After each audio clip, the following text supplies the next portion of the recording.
يا من هو الله الذي لا إله إلا هو الرحمن الرحيم الملك القدوس السلام المؤمن المهيمن العزيز الجبار المتكبر الخالق البارئ المصور الغفار. أعوذ بالله من الشيطان الرجيم. بسم الله الرحمن الرحيم.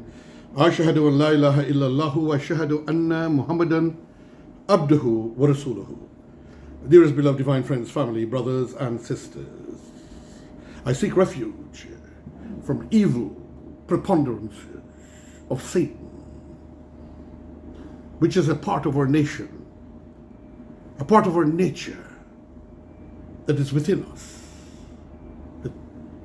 The feel for the preponderance of evil, and ask for the peace and blessings and protection of Almighty God over all forms of evil thoughts and evil circumstances and preponderances as they may present themselves to us, to our country, and to our leaders.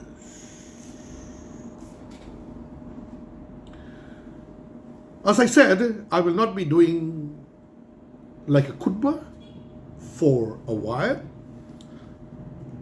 but the Electric Mosque's presentation of the teachings of Islam is proud that the people during the COVID-19, those who could not have understand after about 30 years of existence what was meant by the Electric Mosque, and so now they comprehend in Guyana, the United States of America, Canada, and around the world the concept of using the medium of electricity for the propagation of good will, peace, love for all religions, and in this case, the religion of Islam. Now, today, I've decided to converse with you in the form of a presentation lecture.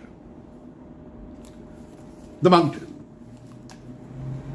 ALTUR, chapter 52 of the Holy and the Glorious Quran. And this is a presentation of the Electric Mosque's teachings of Islam, striving to bring Islam as the religion of civility, peace, love, and goodwill into your hearts, into your soul, and into the world using the medium of electricity. Friends and families, the name of the chapter is taken from the verse, which is the first of this. In the name of Allah, the Beneficent, the Merciful. By the mountain. So I take it from that first line, which is an indication of a similarity between the Holy Prophet Muhammad, who was the new lawgiver, with some of the old laws and with some new laws that was necessary for humanity to imbibe and to adjust in the new times for eternity. As Moses received a call on a mountain, Mount Sinai, it was in a mountain cave, Hira, that the prophet received a call. This similarity is carried further in the opening verses by mentioning the book which furnished a guidance, that is the Al-Fatiha. In both cases, and the house which was visited by the people. Punishment must therefore befall the opponents of the prophet, just as it befell the opponents of Moses. So I will now go on to the reading of the Holy Quran as a presentation, and that is a recital for knowledge and wisdom. The Electric Mosque's presentation of the teachings of Islam. I'm your friend and brother, Haji Dr. Roshan Khan. In the name of Allah, the Beneficent, the Merciful, by the mountain, and a book written unfolded vellum, and the frequented house, and the elevated canopy, and the swollen up sea. The chastisement of thy Lord will surely come to pass.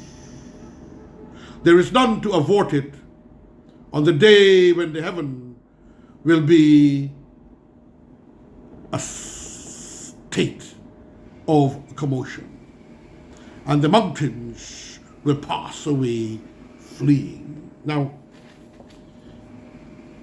very beautiful, poetic from the Lord of the worlds, and I want to give you some explanation on this. The first 6 verses draw attention to a set of parallel facts in the revelations of Moses and Muhammad, the 2 lawgivers of God.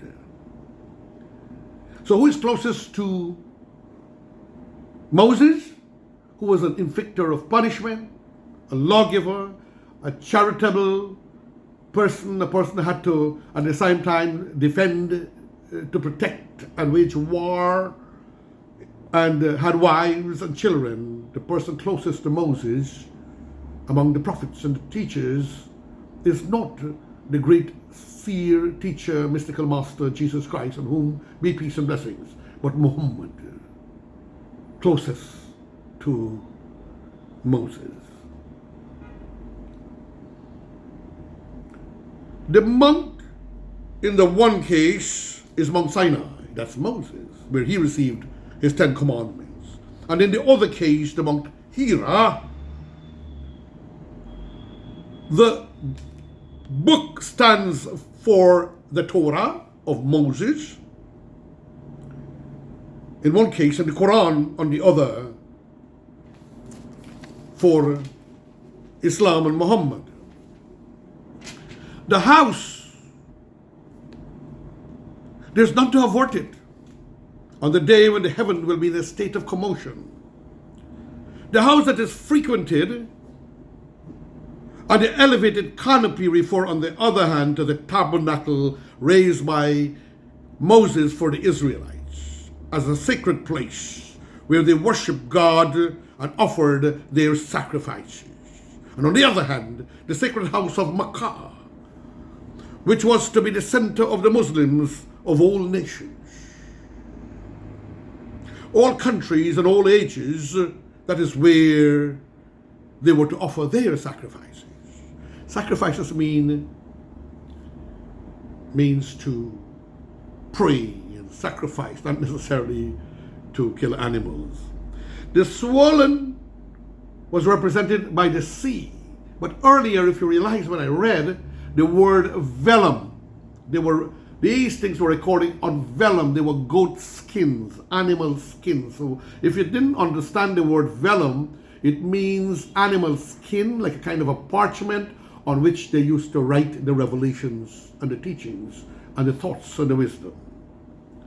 The swollen sea represents the sea which brought destruction to Pharaoh and his house, while the holy prophet enemies are told in the next verse that the punishment of their Lord would surely overtake them on land as it overtook the enemies of Moses in the swollen sea.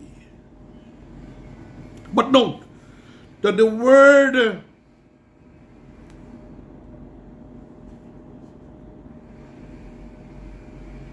Bahr signifies land, and I hope I pronounced that word right. The enemies of Moses in the swollen sea, but note that the word signifies land as well as the sea, and this occurring is a saying of the Holy Prophet explaining further later on. So let me go on, ladies and gentlemen, to the other notation, and the mountains will pass away fleeing. That is verse 10 of the chapter. So please make good notation. And the mountains will float away. I'm having problems, but I don't want to stop. So I'll have to try and fix this. because the Spirit is moving within.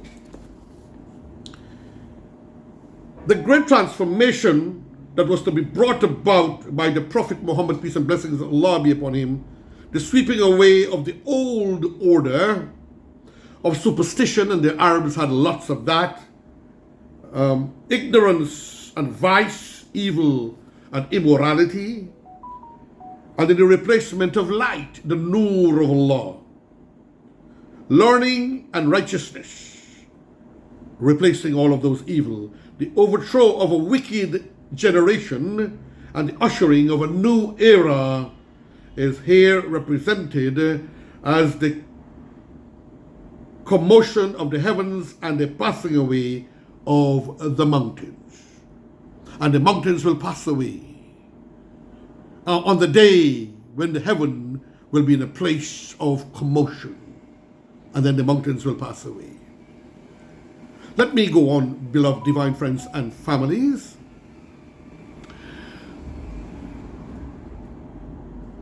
Woe on that day to the deniers, those who deny God, those who deny the prophet and prophets in this case, who amuse themselves by vain talk. Like talks like, when we die and we rotten bones, we will raise again, and so forth. And why did the Lord not send an angel and miracle workers, even though he did miracles? The Arabs would not. And they would not accept him, and they would pelt him and beat him and mock him. And they would suffer them and torture them. The day when they are driven, no hell fire with violence. The day when they are driven to hell fire with violence. So that's the day when the deniers, those whose ears got hard when you talk to them about God, they will be driven into the hellfire with violence. This is the fire which you gave the lion. It is is it magic, or do you not see? So now when you're facing the hellfire, now you will understand, is it magic? You were accusing Prophet Muhammad of coming out with magic. When Moses came down, he was mocked by many when they were in vice and licentiousness and all forms of evil. He was mocked and said, what did you carve that with your hand? Are you trying to mock our intelligence? Burn in it, Quran. Then bear it, verse 16. Burn in it, then bear it patiently, or bear it not. It is the same to you. You are required only for what you did. You're requited. You are not given anything in excess. God will never suffer you beyond what you're supposed to suffer. But the aim of suffering is not that the Lord is joyful to suffer. It's because we put ourselves in hell by our choices, and the circumstance drive us there and put the chains around our neck that pull us into hell. And the aim of hell is to purify us, because we did not take love nor accept love for the purification for the heavenly and the paradise life. So you're requited only for what you did, verse 17. The dutiful will surely be in gardens and bliss, and I hope Allah will forgive me my sins and give me and our prophet and humanity and my mother and even her husband with bliss. Rejoicing because of what their Lord has given them, and their Lord saved them from the chastisement of the burning fire. So these people will be happy. But I know, like me, if I'm there and I see relatives of mine or children of mine suffering in hellfire, and you can see, it will be a terrible thing for me.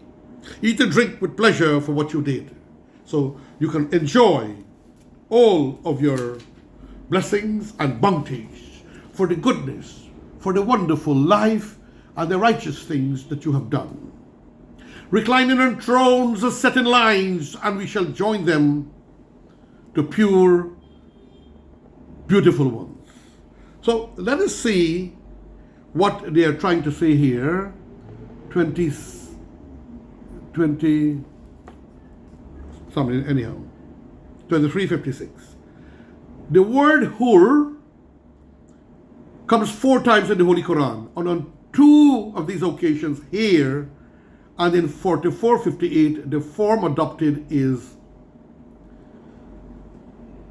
and so on. But I don't want to go to and make it too long and too difficult.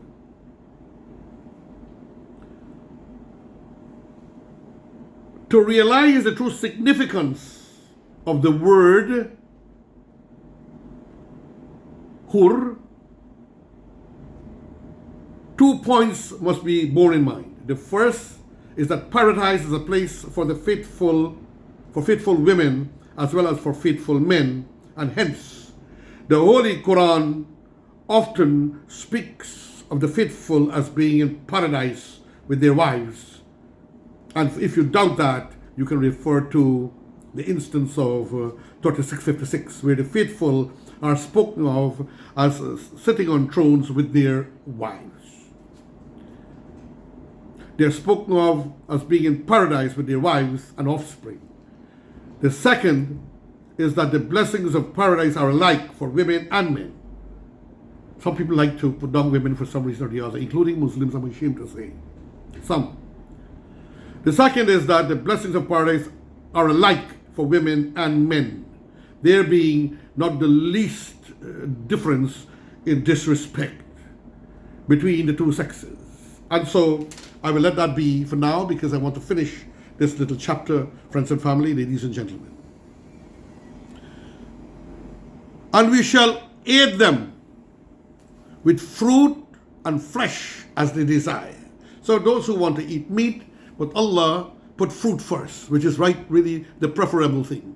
We can remember when Moses took the people out of bondage of Pharaoh, and they were going, and God was sending manna to make bread and to eat and to nourish themselves. They wanted meat, and so Moses knew and understood how the quail was moving, and he ended up getting meat for them. So some people want flesh. They pass therein from one to another a cup, wherein is neither vanity nor sin.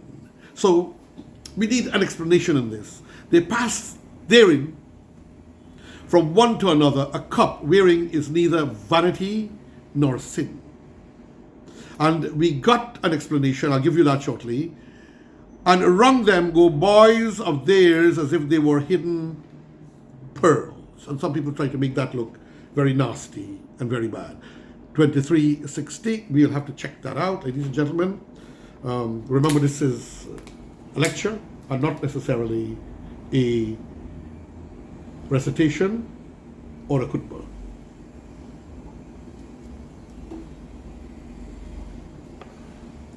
The clear statements need no comment, vanity or vain, remember that. And they establish beyond a shadow of a doubt that whatever blessings are spoken of as existing in paradise, the one thing is sure about them is that they are not things of this world.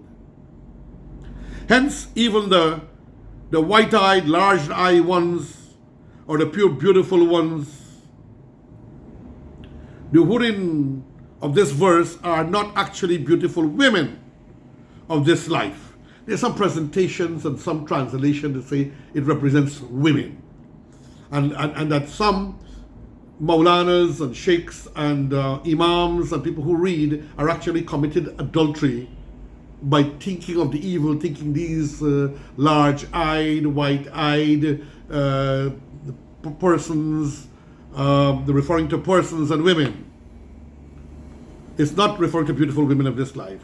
These are heavenly blessings which the righteous women shall have along with the righteous men, and therefore the wives that we have had would be those light-eyed, beautiful, magnificent women, which will be the righteous women shall have along with the righteous men. For 5:17 plainly says that those who keep their duty will find blessings, and therefore the pure, beautiful ones are as much a blessing meant for the righteous women as for the righteous men. So all of them will have light and beauty and joy. Some people try to put it, oh, your reward will be this, and it will be like an adulterous relationship even before you reach paradise. And then when you reach there, it will be blessed. It's a misunderstanding of the explanation Maulanas and sheikhs, some in the United States, some in Canada. Understand that, please. It does not, it refers to your own wife and to your own husband who become the light and the fear and the beautiful eye, and the beauty will be extolled through the system, not by God going to do it one-to-one. The system set that when you go into paradise, that you will enjoy all these amazing, wonderful things. The question may still be asked, why are these blessings described in words which apply to women? Some people will say that. The fact is that the reward spoken of here is one having special reference to the purity of character and beautiful deeds, or deeds of the righteousness. And it is womanhood, not manhood, that stands for a symbol of purity and beauty. That is why women are used to describe this amazing reward. Moreover, it should be noted that in Arabic,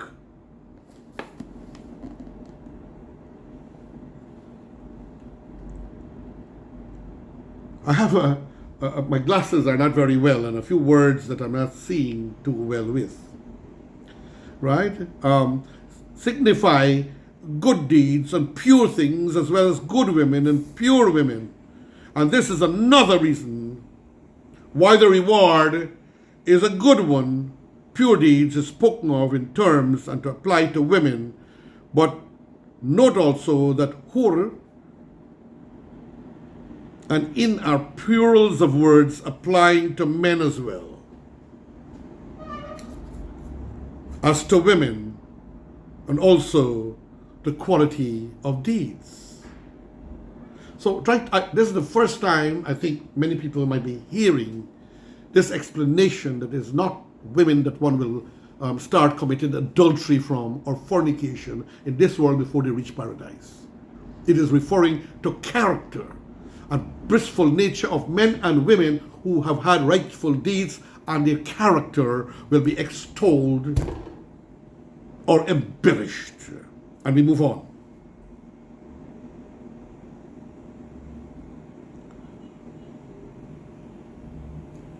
And around them go boys of theirs as if they were hidden pearls.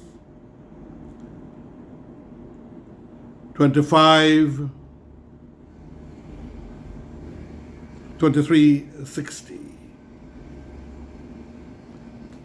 Should be noted that the boys spoken of as hidden pearls in the verse may either be the offspring of the faithful mentioned. So they're thinking that these are little boys that lustful and dirty men might be able to interfere with. But the reality, it is the offspring, the boys, and usually we know that it is usually generic. When you speak of a man, you're speaking of men and women. And when you speak of boys, you're actually speaking of girls. And these may be heavenly beings of a nature similar to what is said to be Hor in 25:56, as I explained just above. So these could be heavenly angelic beings that smiling and move around to serve and give joy and peace in our hearts, like when we see fairies, male and female fairies. You feel kind of a happiness in the Disney movies. So something like that. Subhanahu wa ta'ala will be amazed at these fairy-like boys that will be flying and floating, which refers to girls as well, and coming to serve and entertain in a halal manner the joyful things.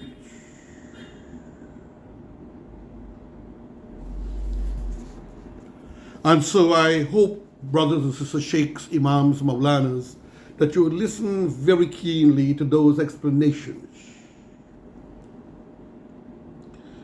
And they will advance to each other questioning, saying, surely we feared before on account of our families.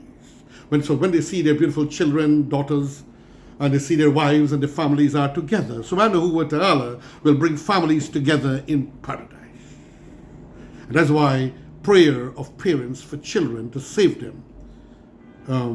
God and Allah means well and will listen to the cries of a mother and a father so that the children can be with them even if they have to serve their time of penance and punishment if they do evil things. 26. Surely we feared before the account of our families, but Allah has been gracious to us, and He has saved us from the chastisement of the hot wind. So the families, the righteous, the ones with the deeds, with the light, with the beautiful eyes and the skin and the pleasance, and our wives and ourselves are raised to high order. We are saved from that fiery wind that will be sweeping through the hellfire, which is meant by God not for just punishment but for purification. Surely we called upon Him before. Surely He is the benign, the merciful. So all of this shows, in other words, my friends and family, in a clear statement showing that righteous women will be in paradise along with righteous men. The difference of sex counts for nothing in the sight of Allah. We all have male and female, men and women within us. It refers to all of us and to our children.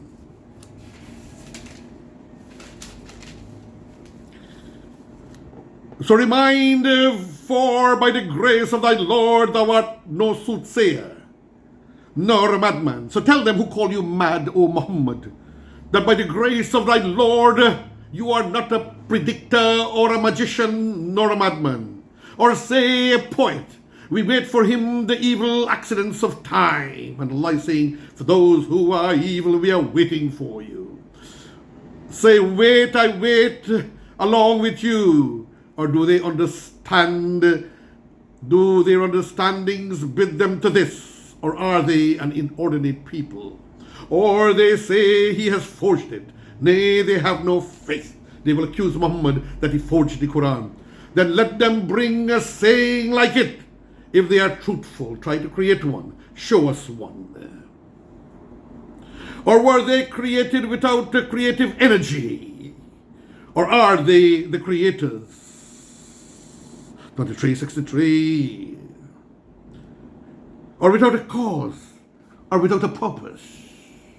That is, their authority and power in the land would soon be brought to naught. So they were brought without an energy, a unique divine energy, God is saying, or were they created without a creative energy? Allah's words, verse 35. Or are they creators, those who deny the Lord and His Prophet? Or did they create the heavens and the earth? You see, Allah, friends and families, Muslims and non-Muslims, has a way of appealing to the human consciousness, to the wisdom in the heart. Yes, sheikhs, maulanas and imams, my beloved friends, I know I didn't go to get a doctorate or a PhD in Islamic wisdom, but the fact remains that Allah has blessed me, and as I read, I see the wisdom. And I'm sharing with good thoughts and good wisdom to all. And so that the sleeping giants can be aroused, to use the medium of electricity and also to extol goodness. So did they create the heavens and the earth? Or have they treasures of thy Lord with them? Or have they absolute authority? Are they the power who deny the Prophet and Islam? Or have they the means by which they listen, then let their listening bring a clear authority? Do they have the means by which they listen? This listening skill, listening by the eye and listening by the ears. I say people listen by the eye and by the mouth and by the ear. Do they really have that? Or was it a gift from Allah? Or has his daughters and you have sons? Or ask it thou a reward from them, so that they are overburdened by debt? Or possess they the unseen, or so they write it down? Can they see the hereafter? Or do they intend the plot? But those who disbelieve will be the ensnared ones in the plot. So when we plot an evil, they are the ones who will be ensnared by their own plot and destroyed. Or have they a God other than Allah? Glory be to Allah from that which they set up. False gods, ladies and gentlemen, with him. And if they were to see a portion of the heavens coming down, they would say, piled up clouds. If the heavens are collapsing and everything, oh, it's just clouds. They would say, God knows their heart. Leave them till they meet that day of theirs, wherein they are smitten with punishment. The day when their struggle will avail them for aught, which means nothing, nor will they be helped. A time will come, God will not listen to prayers anymore. It'll be too late. And surely for those who do wrong, there is chastisement. Besides that, but most of them know not. And wait patiently for the judgment of thy Lord.